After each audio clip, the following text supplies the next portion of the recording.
Ladies and gentlemen, welcome back. Do me a favor, hit the like button, share, subscribe, turn up your notifications so you're notified whenever we go live. We're back. Welcome to Sharp Edge News TV.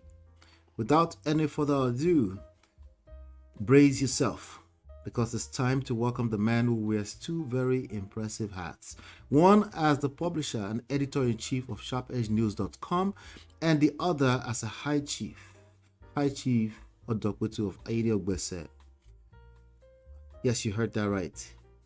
It's none other than Mr. High Chief.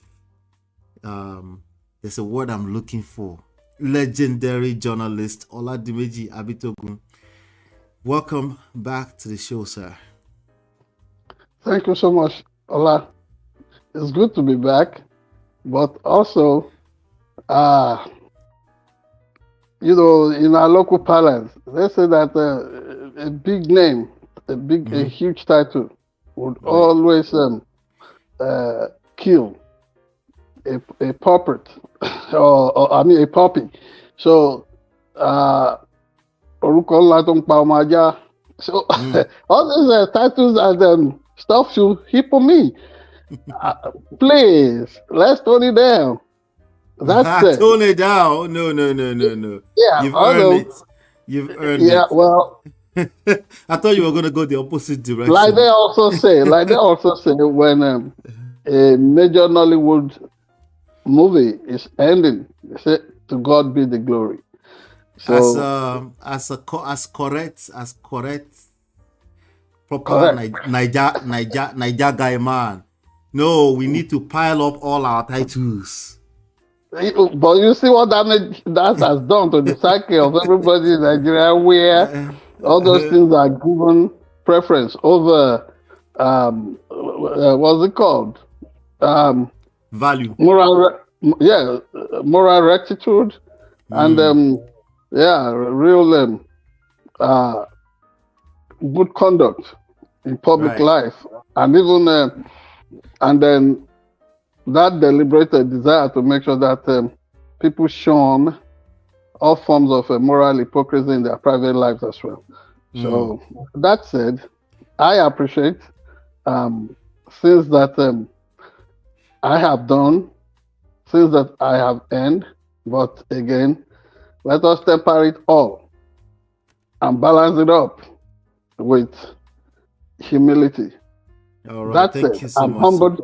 I'm humbled by what you do, the appreciation, but more profoundly, my gratitude, and again, appreciation to our audience all over the world. I say to some, particularly in the United States of America, good evening. Elsewhere, good morning. And I say good night to some people too, but wherever you are, we appreciate you. Thanks so much for being part of what we do. Thank you, sir. Thank you. Welcome back, sir. All right, without any further ado, we're just going to dive right into this week's SharpEdgeNews.com special report, if you will. Thank you very much. Like I always say, very good and interesting times to live.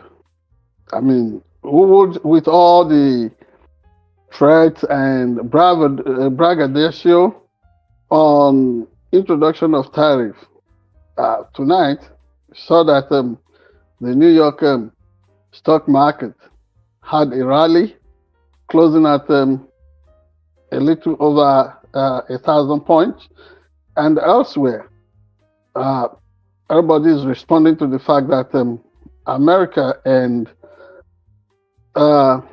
China maybe are kissing up to each other on agreeable terms concerning the tariff war, the needless tariff war, because like we said here before, politicians are good at creating problems and pretending to be providing solutions, because without somebody bringing the issue of tariff on board, nobody should be talking of volatility of the major markets and trends in global economic But that is where we find ourselves.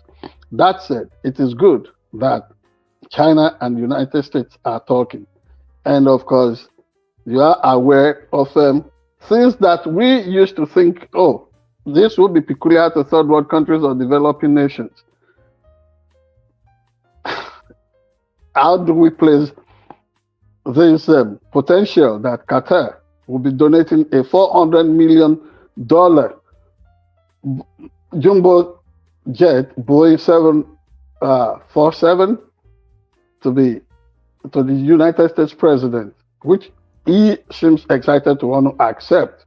In the past, we would look at it that, oh, that could only have happened in places like Nigeria and elsewhere, but I don't think the standard has been that low, even in Nigeria. So Nigeria avoids some things that may serve bad optics.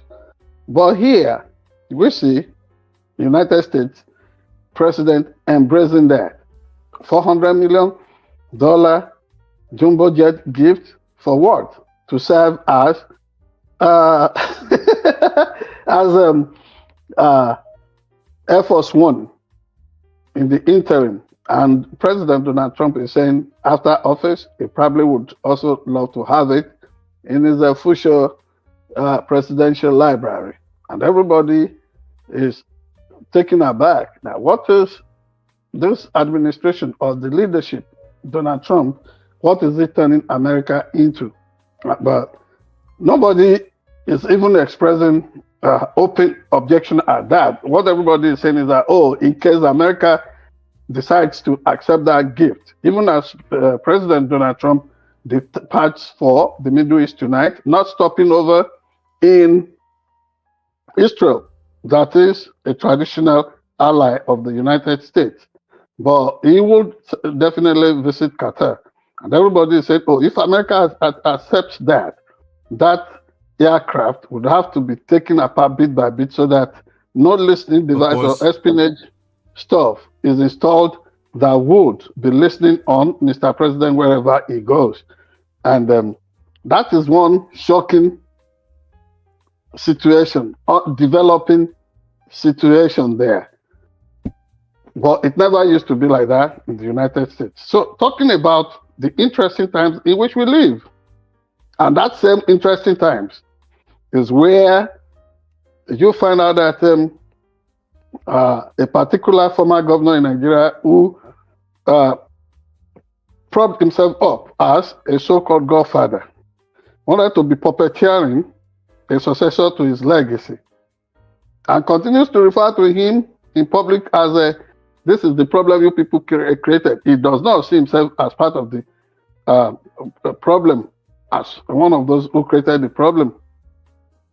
You know why I do not want to mention names? Because it's so easy for this man to out any media organization and say, oh, this one has been one of those doing this to him, or that it is personal. For example, today at his early media briefing, he mentioned Arise News has been deliberately, although Arise News, to show its sense of fairness and balance reportage, actually served the entire media chat to the entire world from Nigeria. So how else would Arise TV or any media organization for that matter amplify the fact that there is non-bias about the way the FCT minister in Nigeria, which is being reported? Just a little about that, because we are going to go into details of some of the unfolding developments in Nigeria. On a sober note, this past week, you heard about the passing away of the very amiable and gentle royal personality, the monarch of Obaile Kingdom in Akure North local government of Ondo State, Nigeria, Oba Joseph Agunbiade Otutubiosun II. He got on the throne in 1987. And wow, 38 years ago, the day it was announced, I was there, and I was one of the youths who joined in dancing around the community, ushering him as the new pick for the throne. Do not forget that Obaile is the birthplace, or was the birth is the birthplace of my paternal grandmother, the late. We in Obaile are descendants of the Sao family. Our great patriarch, Sao Olagbemi, had several children, including the Faloyes, and my paternal grandmother, Mama Onyisekun, who later married the Elemogbodi of Usho, descendant of the royal family of Ojomoluda in Owo, Baba Oladimeji Abitogun. So I was one of the youths who danced around the community of Obaile in 1987, and it coincided with the celebration of Odun Boko of the late Odofin of Obaile, who happened to be my cousin, big cousin, the late Chief Adebayo Fabilola.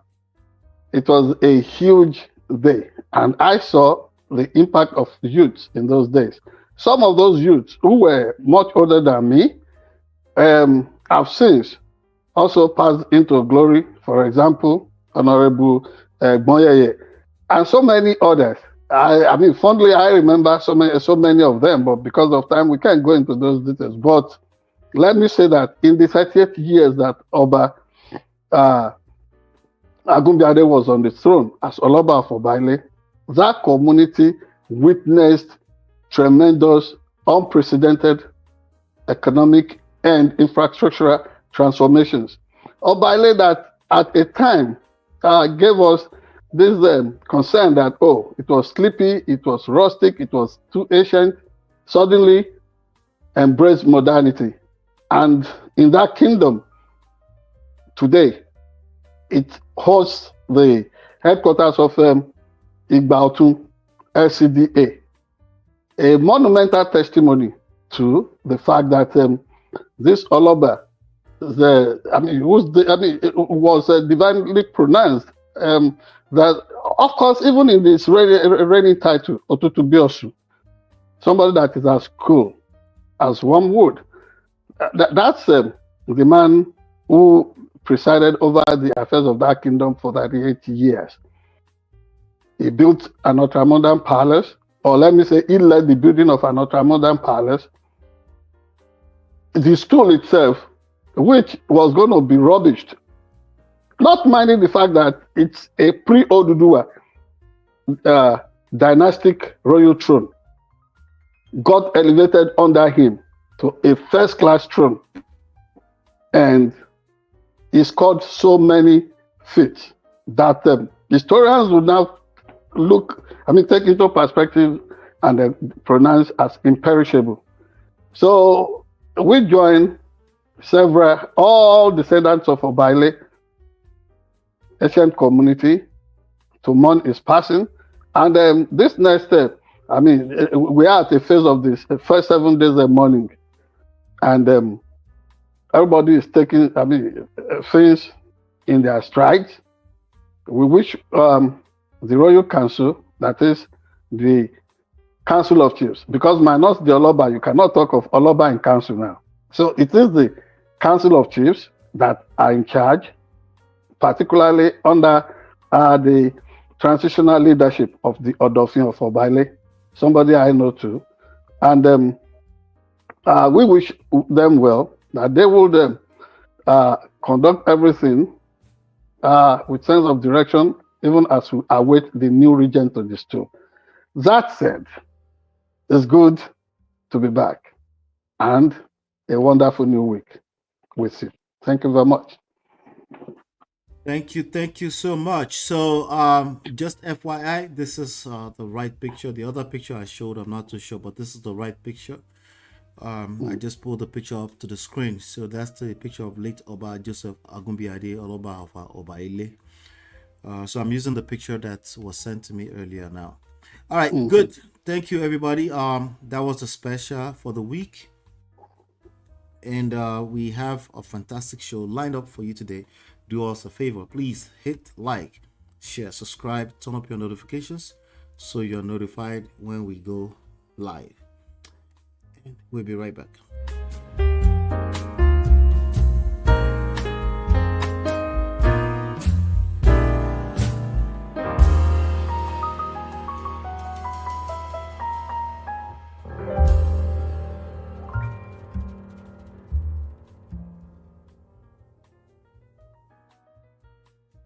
All right, let's listen to this video and we'll discuss. This is the fifth media parley of the Minister of the Federal Capital Territory, Mr. Nyesom Wike, and as expected, is using the opportunity to address several issues concerning the FCT governance, the leadership of the People's Democratic Party, and the developments in Rivers State. If I have my way, I say it's here. It's an altar of God. I don't wish going back there. My spirit has left that place long ago. Just days after the suspended governor of Rivers State, Mr. Siminalayi Fubara, had ruled out desperation for power as motive for pursuing peace with his predecessor, Mr. Wike states position on the reconciliation move. Yes, he came. He came with two governors and one other person. Unfortunately, the two governors are APC governors, unfortunately. So I will not pursue him. And he said, he wants peace. Fine. I want peace. Right? What that means that there's an open door, an open window for you. I'm curious, why is it that they never finished their sentence? They said one peace. Fine. Anyway, let me read this report on Premium Times. It says, I don't wish to return as Rivers governor. That's Fubara.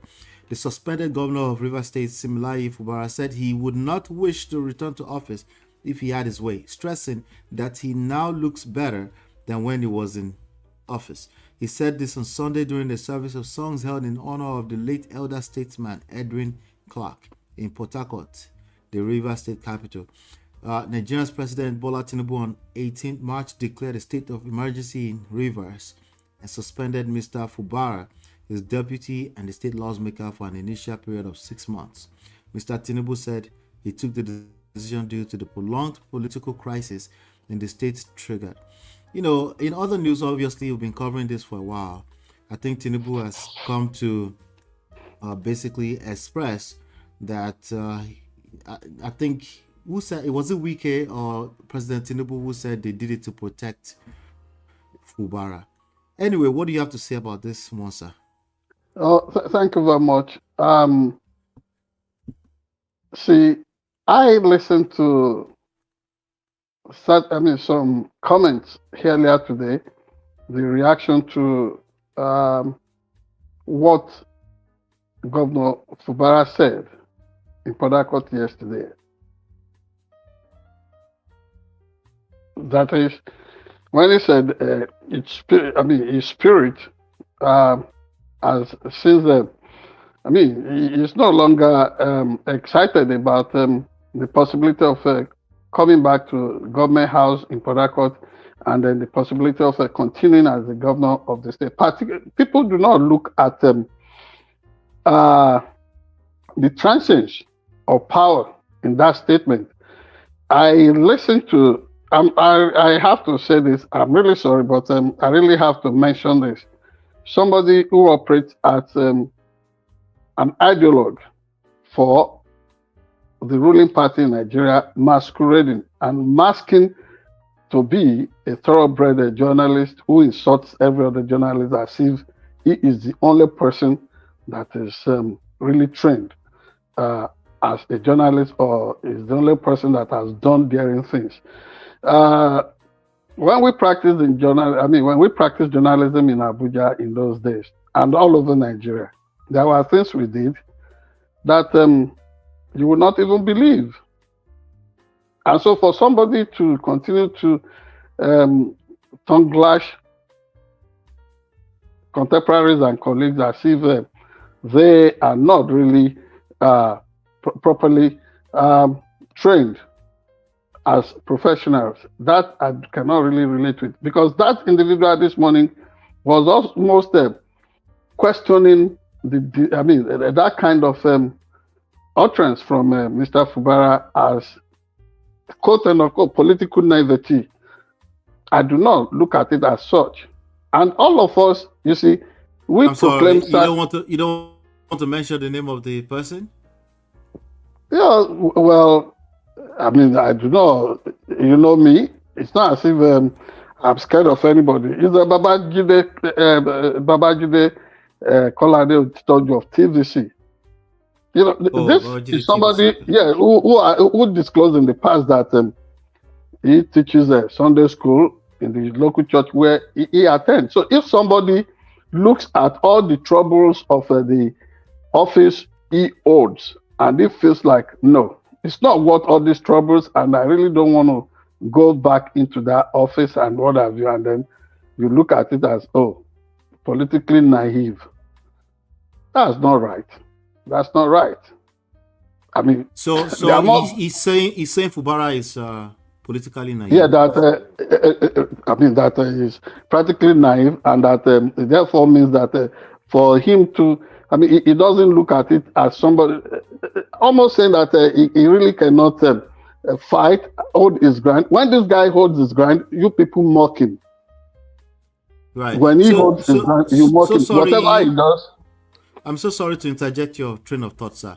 Yes. I'm not really a fan of this man, this Babajide man. I've listened a few times. So, but besides that, quite a few people in Nigeria hold that same belief, including the likes of Aisha Yusufu, including even very dark man. Before he was ousted or suspended, a lot of people felt like he was moving like a coward. What do you have to say to that?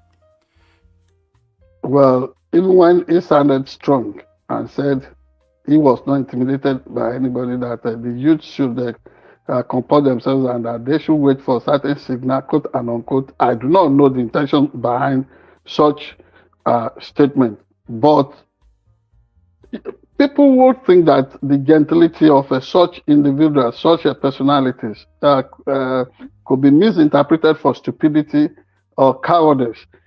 It is not true all the time.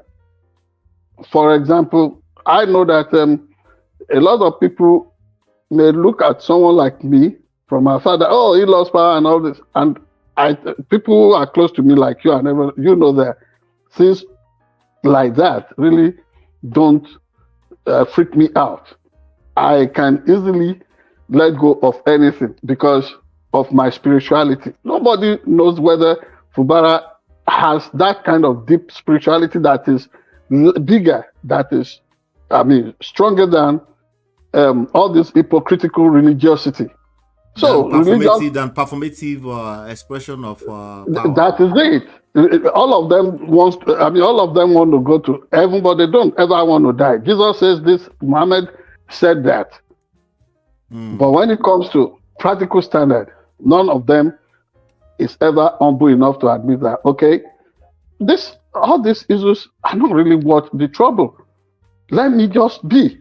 Okay, for example, Fubara, they pressed hard on it. I must give it to those journalists who appeared on this early morning chat with Yeson Wike. There were times they pushed hard on him, like some of them telling him, so why are you destroying PDP? And all the things they asked him, they took him to where no one ever dared in the past. And I saw how he struggled to do justice to some of the topics.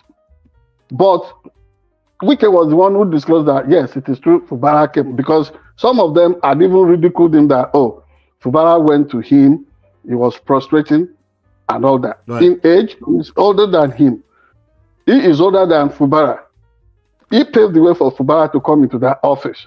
The other thing is that maybe because of the office he holds, for example, it is not a traditional title. In traditional title, they tell us, once you are holding this title now, you cannot prostrate for any mortal anymore in life. Yeah, but Kings, he might as well prostrate, don't you think? If he's going to go there, what did he go there to do? that So is where I'm going to. So if I see, if I see my elder brother, your dad, who happens to be a major patriarch of the Abitogun household today, they say, so is anybody going to arrest me if I prostrate for him?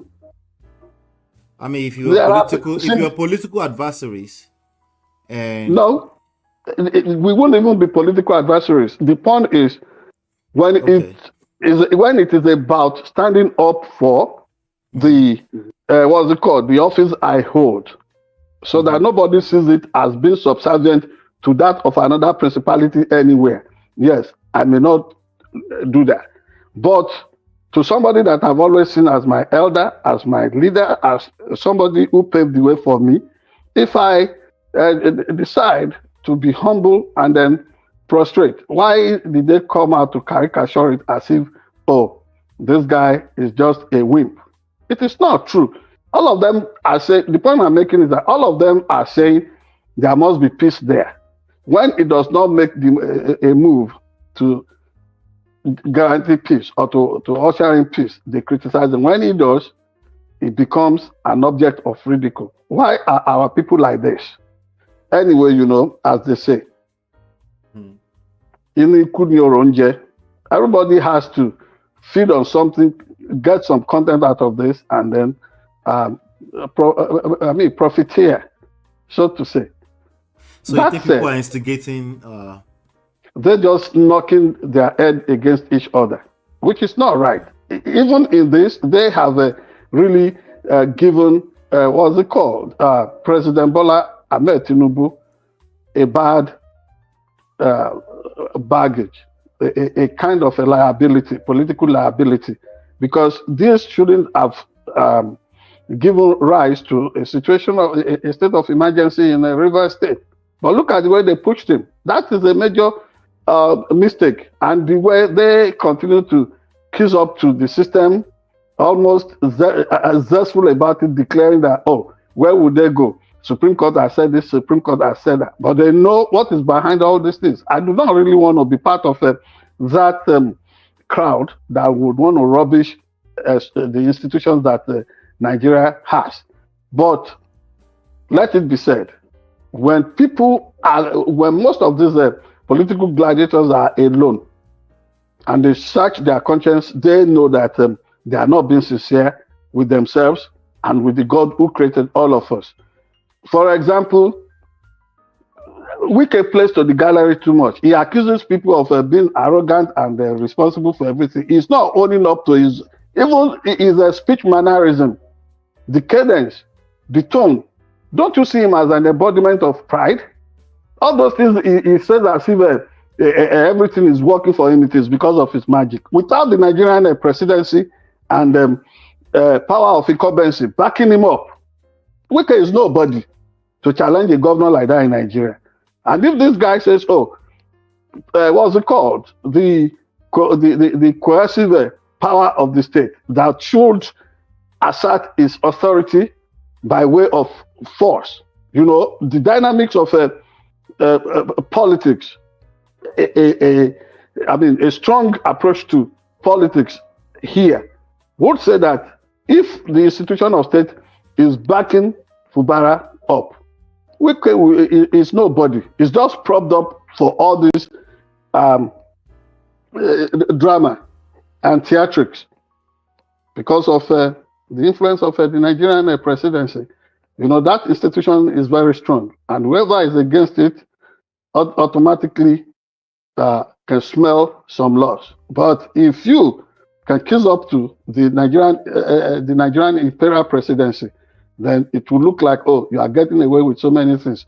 You look at the utterances of Wike this morning, the way he was talking with descending demeanor on the people he described as so-called elders and all kinds of people. The only thing that came out of it that is positive, let me say this, is the appraisal he did on the First Lady, Mrs. Oluremi Tinubu, because like I just complained here, They will say senator, this and that. You see, but she handed it. She was elected a senator. She's distinguished in that. But now she's the first lady of Nigeria. That is the one we must focus on, and the humility that. Honestly, I was shocked that Wike would describe anybody as being humble and would appreciate the humility in people, because Fubara that comes around him as a humble man is often parodied as a weakling, as a coward. But in this case, he really applauded, gave standing ovations to Mrs. Oluremi Tinubu for her interventions, never coming to him to ask for financial favors, contracts, but making strategic interventions on behalf of the Nigerian state and the success of the government of the day, like rebuilding of the city gate, paving, what's it called? The precincts of the Aso Rock presidential villa and adjoining streets with good asphalt resurfacing and all those things. So we applaud them, Mrs. Oluremi Tinubu, for that. But for other things, honestly, Wike should be humble. And good luck to the governors of PDP that are trying to reinvent and reconstitute the board of trustees. We're going to talk about that in a second. We're going to talk about that in a second here. Yes, thank you. Yeah, so thank you so much for that. From everything I've seen thus far, I don't think Wike would install. You notice the language I'm using. Install a weak Fubara. I just don't think he would have done that in the first place. I think all of this is coming to light because there might be a comparison between their mannerisms. Clearly, one person is a gentleman, the other one is a rugged man. So the other one is a roughneck and extremely abrasive, and that is wicked. So you cannot compare. I don't think it's accurate to compare on the surface level if one person is weak or not at that surface level. But let me know. Let us know what your thoughts are about this. Do you think Fubara is weak? Because, like I said, I think Aisha Yusuf, who many people respect as an activist, blah blah, she's obedient, all this kind of stuff, and very dark man. Some of your newest activists out there, they think this guy should step up. And by the way, I don't know if we are going to be able to touch on this. Did you hear the views expressed about Atado Peterside, the big guy at this a big bank in Nigeria, Stanbic IBTC, the founder, and who happens to run an opinion poll agency. And I think Peterside has to respond to some of the allegations that came, because virtually Wike was Peterside. That is Atado Peterside, the owner of Stanbic IBTC. Remember, he has a polling agency, a polling company that ran a poll ahead of the 2023 presidential elections, almost awarding laurel of victory to Mr. Peter Obi of Labour Party. So Wike disclosed this morning during this media chat that Atado Peterside had approached him initially to support Peter Obi, and that he never told Nigerians that he had sympathy for Peter Obi. And so at the end of the day, he virtually was accusing him of perpetrating fraud in the name of opinion poll. That is serious. And I want Peterside Atado to really respond to that. We need to know, is this the way people just cook up stuff or reportage, ascribing things to sources that are non-existent in the name of the permissible rule of anonymity? Whatever this is about, everybody's got to come out clean. But, Wike fights steady. There is no limit. Even those of us that are visually challenged do not throw sticks the way Wike would hit anything in sight with whatever object he holds. We're going to leave Wike to the commenters to comment on that, because we're over time. Let's move on. Thank you. Do us a favor. No problem. Hit the like button, share, subscribe, turn up your notifications. We're coming right back with some other trendy stories around the world. We'll be right back.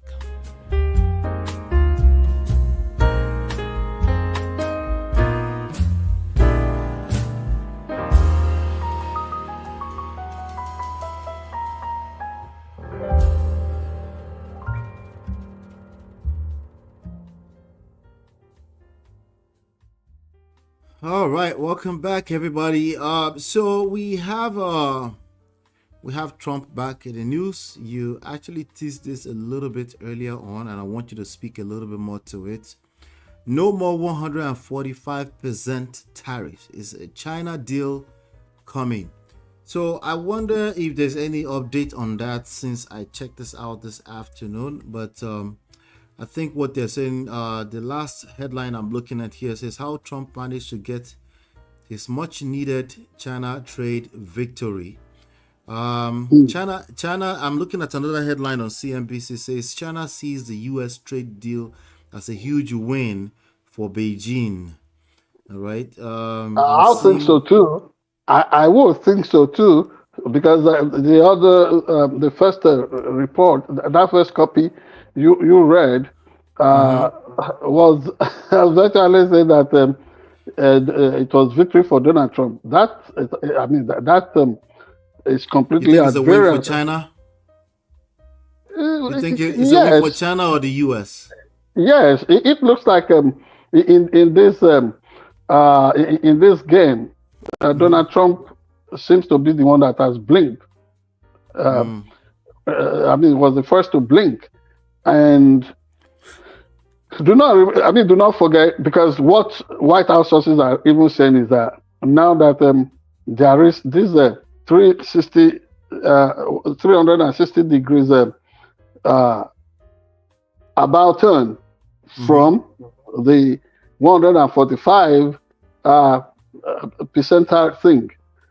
What they are saying now is that it's been lowered to 30%, and they are given a 90-day window, kind of moratorium to work things out.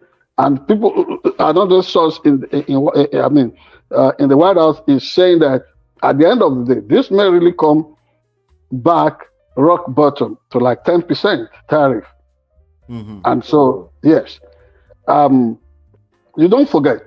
For example, in some of the busiest, it's at all busiest, not presently, because today everything has slowed down at some of the seaports in California, operated by the way, city governments. Contrary to the huge thing that you find in places in Nigeria where seaport operations or whatever has to be done expressly or exclusively by the federal government.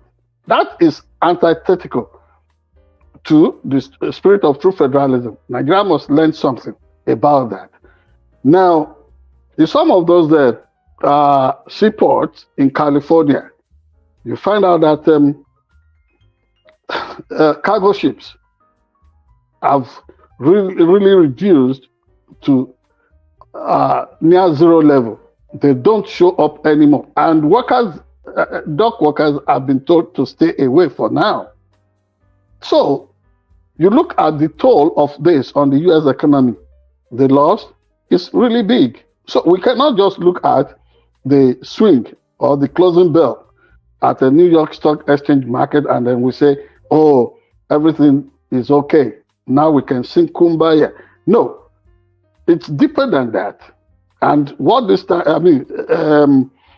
speaks to is the fact that even as President Donald Trump was stoking all this avoidable tariff controversy, you find out that China was busy opening up new outlets and retailing where their wares go outside there.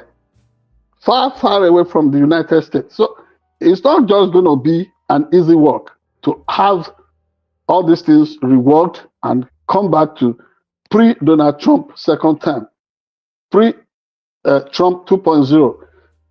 There is going to be so much to be done. But the intervention of the World Trade Organization and other multilateral agencies at this time is helping. It's helping to save the day for the United States market. Otherwise, we were really heading for some precipice. But as it is now, we still have something to hold on to while we catch our breath. But it is not yet uhuru. So I'm actually there's a video I'm looking for. I'm going to see if I can play it. Right. I'm going to say this to the people that might be over celebrating this in the form of, I told you so. We always knew that this guy was going to, put it off or something like that.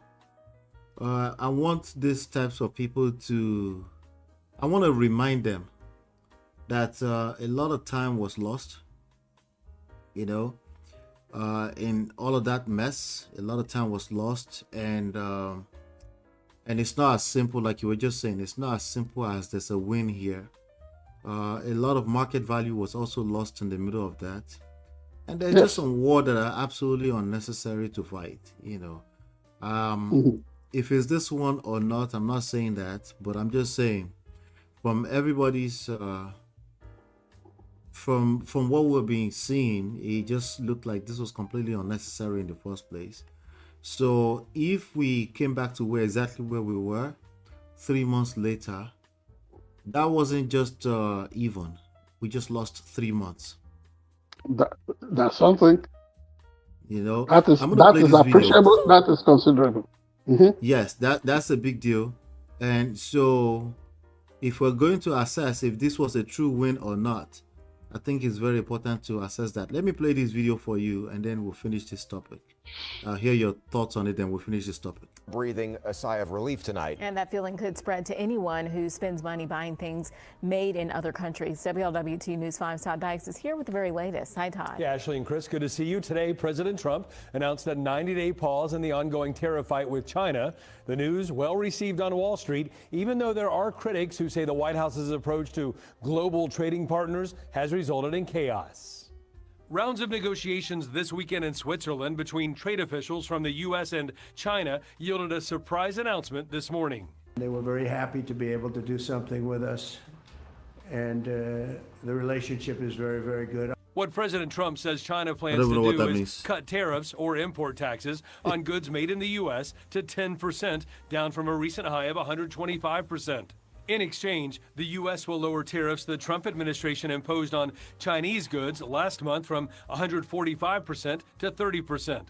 It's a 90-day deal that takes effect on Wednesday.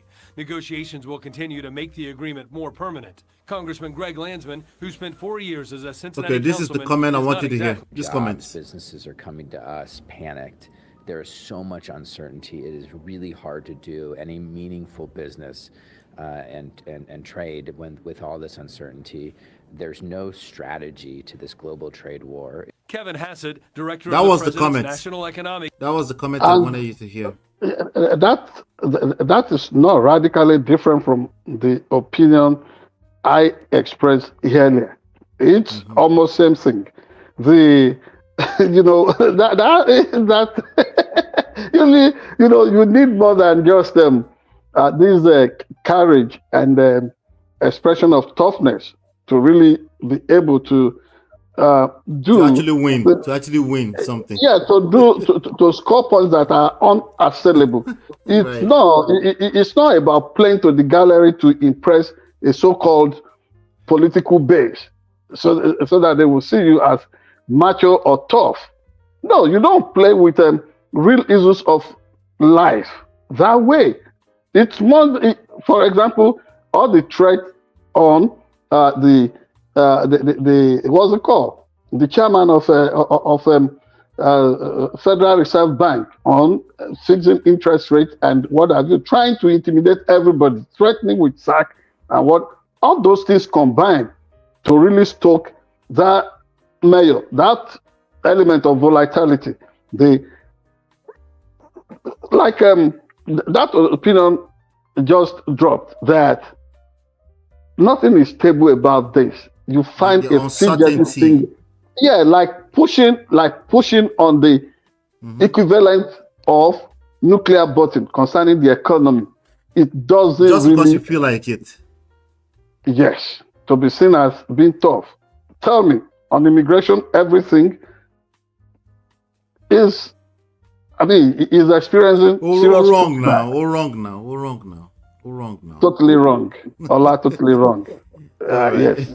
It can't, there's no better way to put it than Ogbeni, he acted spooky.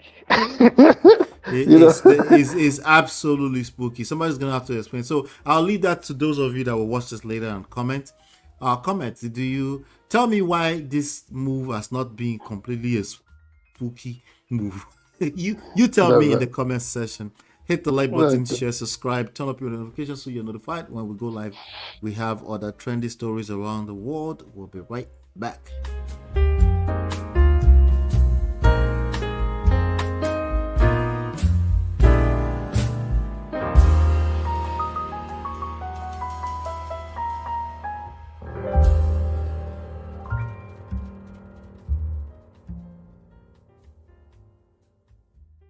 All right, welcome back. All right, do me a favor, hit the like button, share, subscribe, turn up your notifications so you're notified when we go live. Saraki returns, leads PDP's most critical mission yet.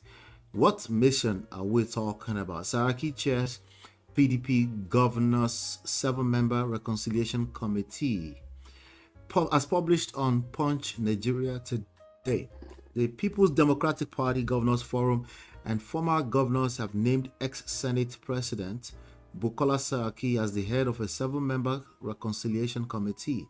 Announcing this to journalists after a key meeting on Monday in Abuja, Chairman of the PDP Governors Forum and Bauchi State Governor Bala Muhammad said the committee's mandate is to engage party members and foster unity ahead of the party's National Executive Committee meeting on May 27 and its National Elective Convention scheduled for August.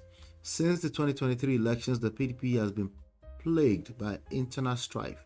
Conflicts deepened after a fallout between Governor Sim Fubara and former Governor Nyesom Wike in Rivers State, along with leadership disputes in the South-South zone and the unresolved vacancy of the National Secretary since December 2024.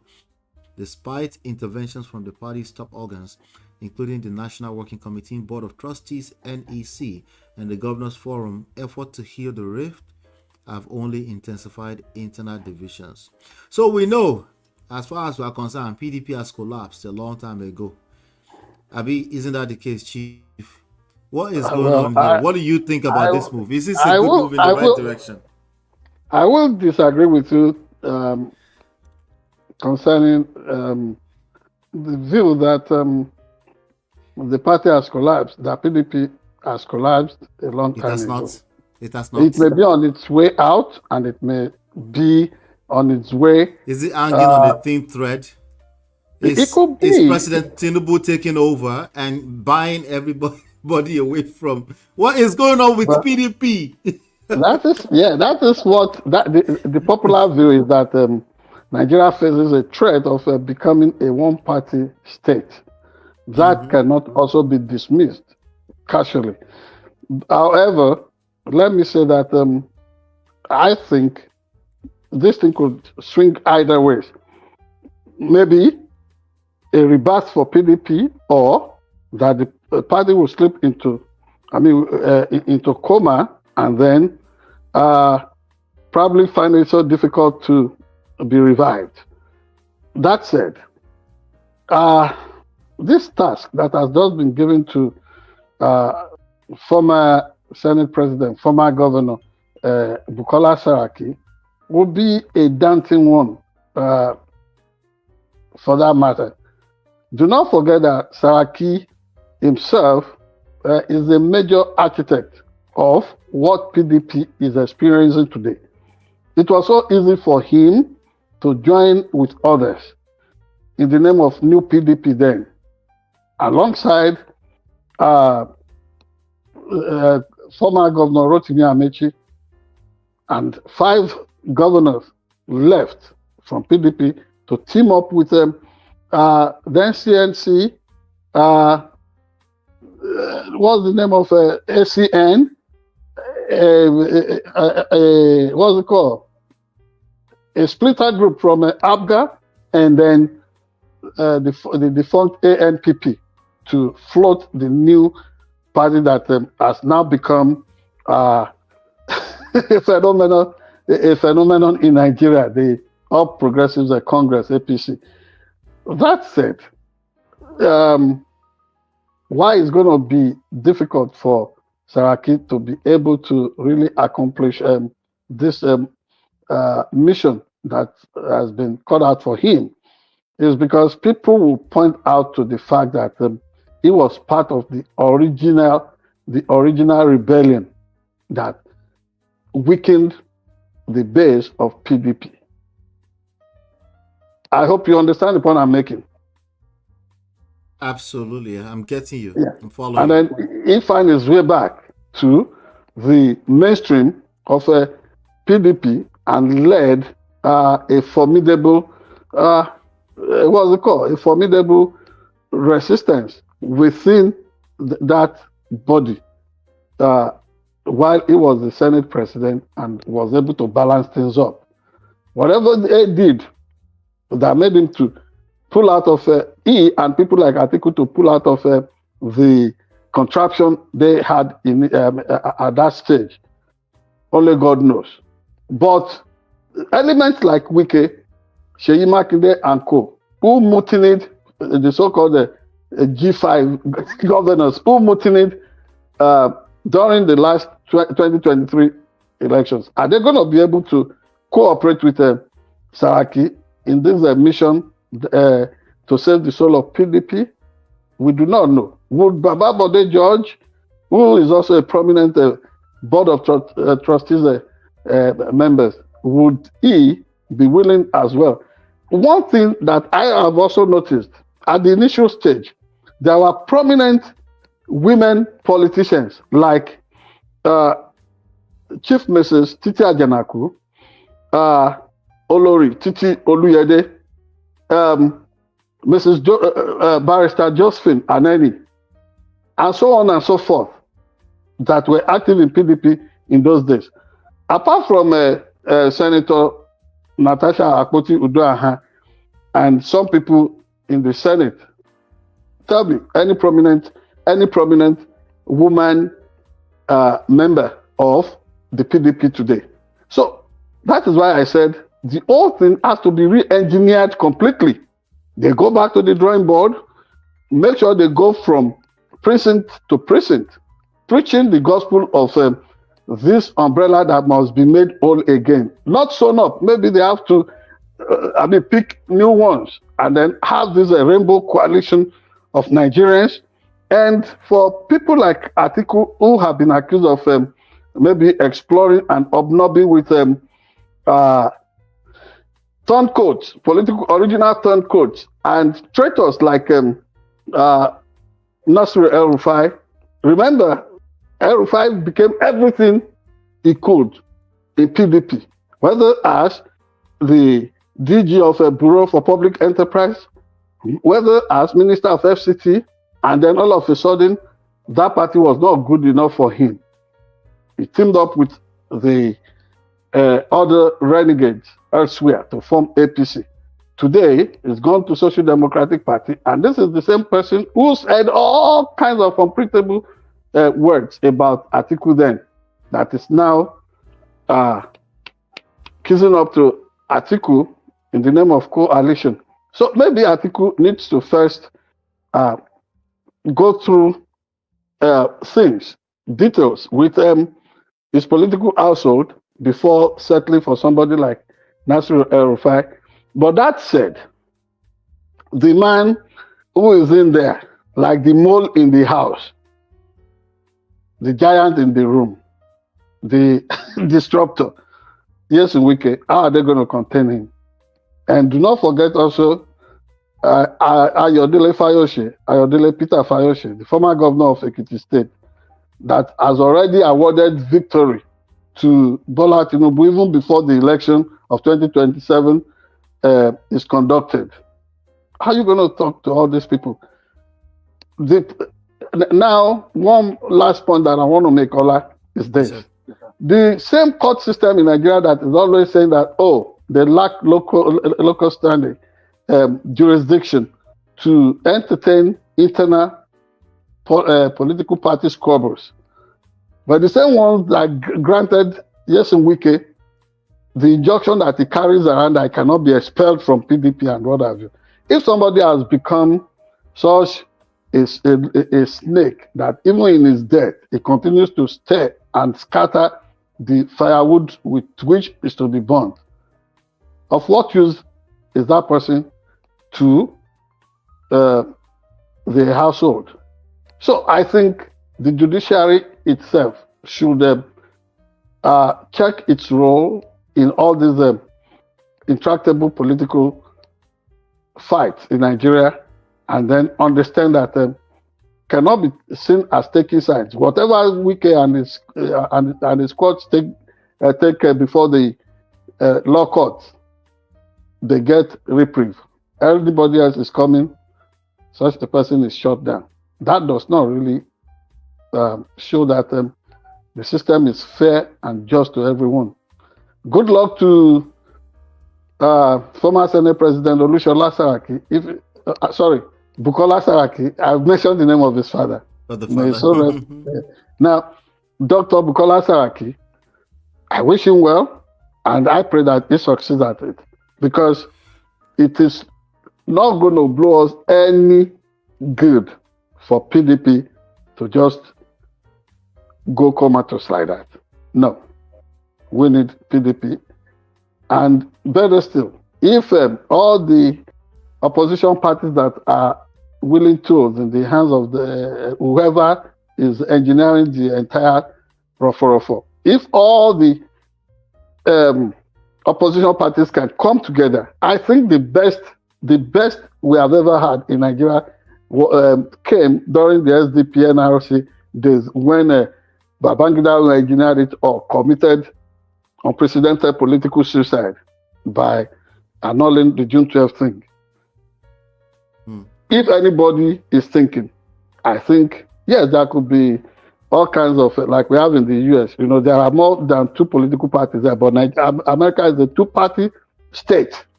That we know. It's always between Democrats and Republicans. If we can have such an arrangement in Nigeria, it will be too great. Because what all these ones are doing now is to just polarize the country. We were better united in the days of NRC and SDP. That is my view. One last question for you, sir. Let's end it like this, right? Right. What is the health of the competition? The health of the competition between a Saraki and an Atiku presidency, potentially? It's unequal. But the disadvantage for Saraki is that North Central state where he is from.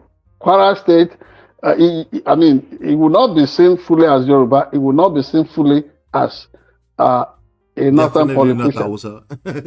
Yes, but you can also fault him because of the accident of the place of his birth or his place of nativity, or what do you call it? His home base. You can't fault him, but honestly, I am of the opinion that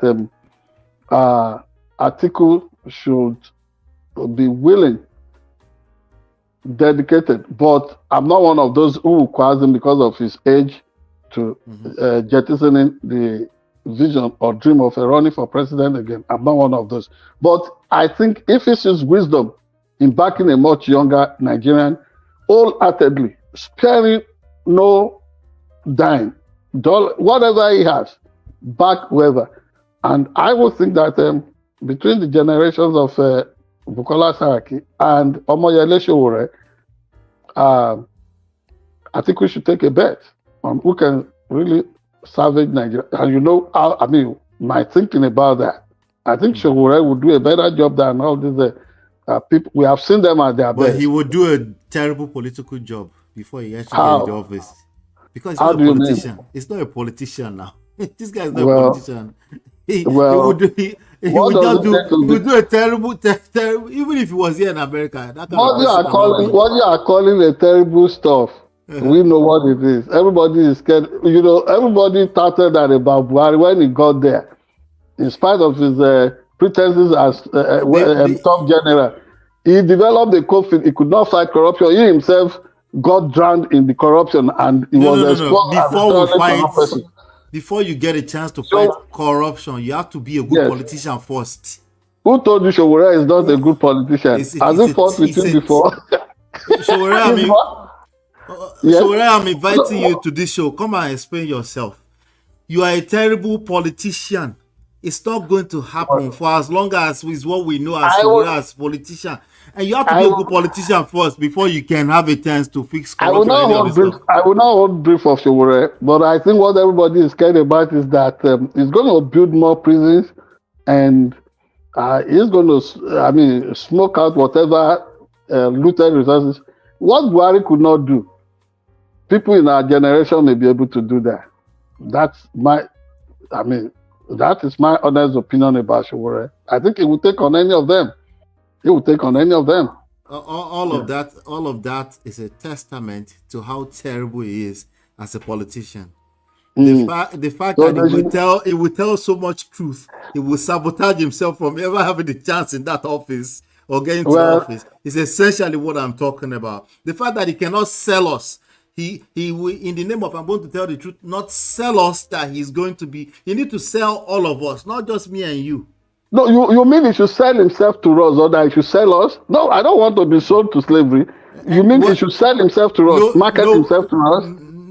Nobody wants to be sold. Nobody wants to be the mumu or the sucker. Okay. Right? But the point is that he needs to do a good job at selling himself. Okay. If he can't do that because quote unquote Nigerians are just dumb, they just want to vote for their oppressors, because that would be the explanation. If that's what he's going to say, he is a testament to how terrible he is as a politician. I agree with you. I'm a journalist here. I'm not a salesman for Sowore. I would give him this open invitation. He should come. But I think he's doing a good job of marketing himself already. Not as a politician, not as a potential president of a democratic process. Is people are not that smart. They are also not that dumb at the same time. I agree. All right. Thank you, everybody. Hit the like button, share, subscribe, turn up your notifications so you are notified when we go live. Thank you so much. Hopefully you've been enlightened, educated. We'll see you on the next edition of Sharp Edge News TV. Bye now.